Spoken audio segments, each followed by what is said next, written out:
اس وقت social media پر ایک video تیزی سے گردش کر رہی ہے جس نے عوامی حلقوں میں بحث چھیڑ دی ہے۔ ویڈیو میں ایک غیر ملکی نوجوان کو اسلام آباد میں دیکھا جا سکتا ہے جو پہلے خاتون کے سامنے سگریٹ پیش کرتا ہے اور اس کے بعد ایک سٹال پر جا کر فرائز اٹھا کر کھاتا نظر آتا ہے۔ اس ویڈیو کے سامنے آنے کے بعد سوشل میڈیا پر مختلف آراء سامنے آ رہے ہیں۔ کچھ صارفین کا کہنا ہے کہ یہ عمل غیر اخلاقی اور ناپسندیدہ ہے۔ ان کے مطابق عوامی جگہ پر اس طرح کے حرکات نہ صرف سماجی اقدار کے خلاف ہیں بلکہ معاشرتی حساسیت کو بھی ٹھیس پہنچاتی ہیں۔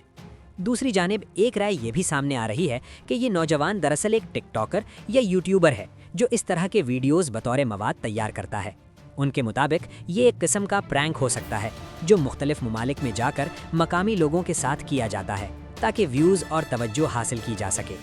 ایک تیسری رائے جو نسبتاً زیادہ تشویش کا باعث بن رہی ہے وہ یہ ہے کہ اس طرح کی سرگرمیاں جان بوجھ کر کسی خاص مقصد کے تحت کی جا رہی ہیں تاکہ مقامی افراد کو اشتعال دلایا جائے اور کسی ناخوشگوار رد عمل کے ذریعے پاکستان کی ساکھ کو نقصان پہنچایا جا سکے۔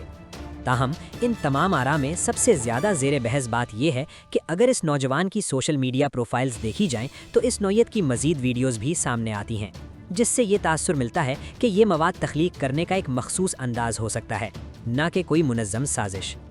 یہاں یہ بات واضح رہنی چاہیے کہ کسی بھی ویڈیو یا واقعے پر حتمی رائے قائم کرنے سے پہلے حقائق کو جانچنا ضروری ہے۔ غیر مصدقہ معلومات نہ صرف غلط فہمیوں کو جنم دیتی ہیں بلکہ معاشرتی انتشار کا سبب بھی بن سکتی ہیں۔ آخر میں یہ کہنا درست ہوگا کہ اس معاملے پر آپ کی رائے ہمارے لیے اہم ہے۔ کیا یہ محض سوشل میڈیا پرینک ہے یا واقعی یہ عمل سماجی اقدار اور عوامی نظم و ضبط کے خلاف ہے؟ اپنی رائے مہذب اور ذمہ دار انداز میں کمنٹ سیکشن میں ضرور شیئر کریں۔